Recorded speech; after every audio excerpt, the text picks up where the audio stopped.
और पांचवा क्या है, विश्वासियों का वर्णन कैसा है। बाइबल में विश्वासियों को किस प्रकार बाइबल बताती है। पहला कुरिन्थियों 12 और 27 में लिखा है, ये मसीह के देह आप और हम, जो कलीसिया है मसीह के देह, ये पहले भी हम देख चुके हैं। दूसरा, परमेश्वर के घराने हम हैं, ये भी हम देख चुके हैं। और एक जो सदस्य है यीशु मसीह के देह के, उन्हें विश्वासी और चेले भी कहा गया है बाइबल में। उदाहरण के लिए प्रेरितों का 2 अध्याय 44वें वचन, 4 अध्याय 32वें वचन में पढ़ेंगे। जो पहले यहूदी लोग पतरस के सुसमाचार सुन करके, प्रचार सुन करके विश्वास यीशु में रखें, तो उनको विश्वासी कहा गया है। आगे बढ़ करके 6 अध्याय में पहला वचन 9 का 26, 11 का 26 और 29 में देखिएगा, इन विश्वासियों को चेले करके कहा गया है। कारण क्यों है, पहले इन लोग अपने विश्वास को मूसा की व्यवस्था में रखे हुए थे, और अब है इन लोग यीशु मसीह के ऊपर रखते हैं। मतलब अपने विश्वास को पूरी तरह से परमेश्वर पिता के ऊपर, उनके पुत्र यीशु मसीह के ऊपर और उनके वचन के ऊपर रखते हैं, इसलिए वो विश्वासी। लेकिन आगे बढ़ करके प्रेरितों के उपदेश सुन करके, भविष्यवक्ताओं को उपदेश सुन करके उसे अपने जीवन में उतार दिए, अभ्यास करने लगे, तब इनको चेला कहा गया है। विश्वासी है मसीहियत में पहला स्टेप है। अगला कदम आप चेला बनना है, मतलब बाइबल के वचन को जैसे के तैसे जीवन उतारने वाले हैं। सो आप और हम चेले हैं, विश्वासी हैं। अगर अभी तक कोई चेले के स्थान में नहीं आए, आप आगे आइएगा। और बाइबल बताती है कलीसिया को पवित्र कुमारी करके भी है, और सोने के दीवटे, ये हम पहले बता दिए। सो ये है विश्वासी के बारे में बाइबल में वर्णन। अब विश्वास का चरित्र कैसा होना है, परमेश्वर का मूल लिया हुआ यीशु मसीह के देह रूपी कलीसिया, जिसमें 5 प्रकार की सेवकाएं होती हैं, जिसका वर्णन कलीसिया घराने परमेश्वर के विश्व का किया है। उसमें आपके मेरे एक क्रिश्चियन के, एक सदस्य के क्या चरित्र होना चाहिए, मैं आपको बताऊंगा। इसमें 9 चीज है, सब आप जानते हैं, मैं आपको याद ही दिला रहा हूं आज। नंबर 1, एक दूसरे की बराबर चिंता करना, अर्थात दूसरे का दुख और आनंद दोनों में हम साझेदार बनना है। एग्जाम्पल, पहला कुरिन्थियों 12 अध्याय 25 और 26 में आपके लिए पढ़ता हूं, आप देखिए। पहला कुरिन्थियों 12वें अध्याय 25-26 में पढ़ता हूं,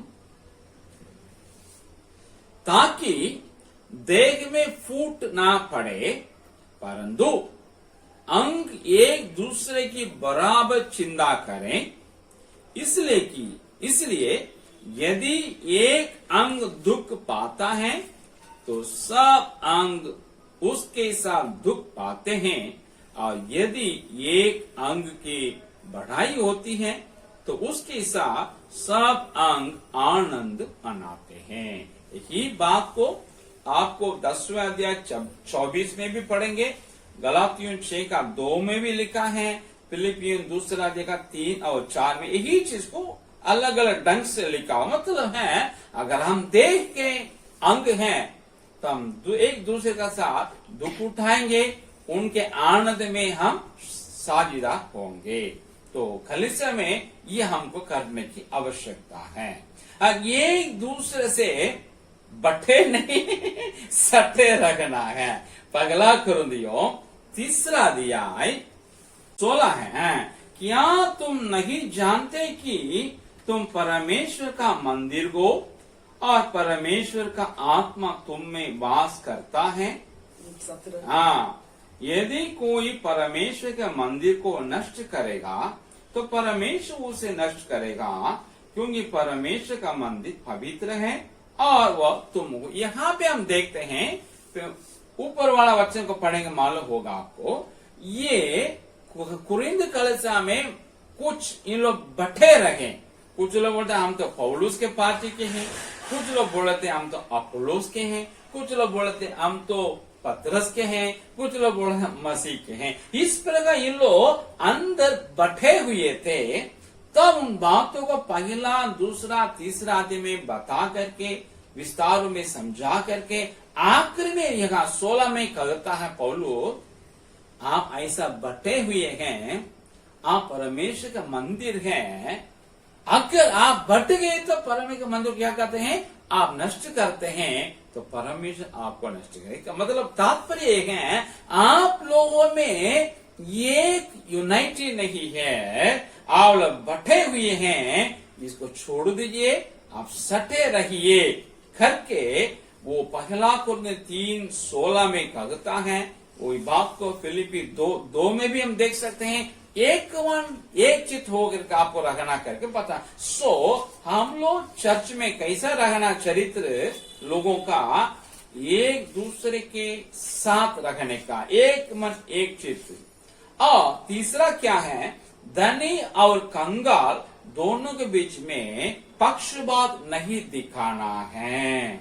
याकूब 2 अध्याय 1 से 9 तक देखिएगा, पढ़िएगा, इसकी बात वहां की है। मतलब धनी आएंगे चर्च में, गरीब आएंगे, दोनों को बराबर क्या करना, बर्ताव करना है। धनी के लिए एक इलाज छोड़ना, निर्धन के लिए दूसरा ट्रीटमेंट ऐसा नहीं करना है करके कहता। ये तीसरा। चौथा क्या है, याकूब 5 के 13, 14, 15 में लिखा है, यदि कोई व्याधि रोगी हो तो प्राचीन को बुलाए और प्रार्थना करवाएं। सो हम ये काम भी चर्च में करना है। अगर हम व्याधि हैं, बीमार हैं, रोगी हैं, अपने पास्टर को बुलाएं और प्रार्थना करवाएं। ये होने की आवश्यकता है।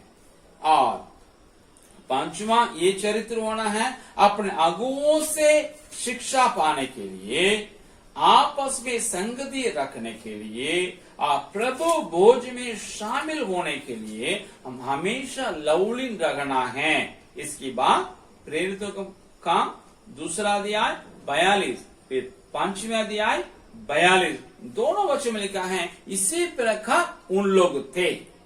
कौन लोग? यरूशलेम की कलीसिया के लोग। और अपने अगुओं के अधीन रखने के लिए पहला पत्र 5:6 में पत्रस भी कहता है। तो कलीसिया में लोगों का चरित्र में अपने अगुओं के अधीन रहना आवश्यक है। गलातियों 5:6 में लिखा है, अपने अगुओं या उपदेशकों, शिक्षकों को क्या करना है, अपने अर्थ से संभालना है। और फिर तो काम 11 का 27 से लेकर 30 तक पढ़ेंगे, मालूम होगा। ये कलीसिया, अंताकिया की कलीसिया क्या करती थी, आपको यरूशलेम की क्रिश्चियन के लिए जो वहां अकाल हुआ, राहत भेजा करते थे। तो हम दूसरे कलीसिया को भी मदद करना। और प्रेरितों का काम 13 का 1, 2, 3 में लिखा है, वही अंताकिया की कलीसिया न केवल राहत का काम किया, लेकिन अपने यहाँ से सेवकों को, मिशनरियों को बाहर भेजे, दूसरे देश के लिए भेजे थे। बरनबास और पौलुस वही से निकले। सो ये 9 बात है। एक दूसरे को बराबर चिंता करें, दूसरे से एक दूसरे हम सट्टे रहें, धनी कंगाल के एक प्रकार को इलाज मतलब बर्ताव करें, और व्याधि के वक्त में पास में बुला के प्रार्थना करवाएं, और शिक्षा पाने के लिए, आपस में संगति रखने के लिए, प्रभु भोज में शामिल होने के लिए हम हमेशा लवलीन रहें, अगुओं के अधीन में रहें, अगुओं, उपदेशकों, शिक्षकों को अपने अर्थ से संभालें, कलीसिया को, दूसरे कलीसिया को भी मदद करें, मिशनरियों को भेजें। इतना होना चाहिए कलीसिया में चरित्र लोगों का, विश्वासियों का।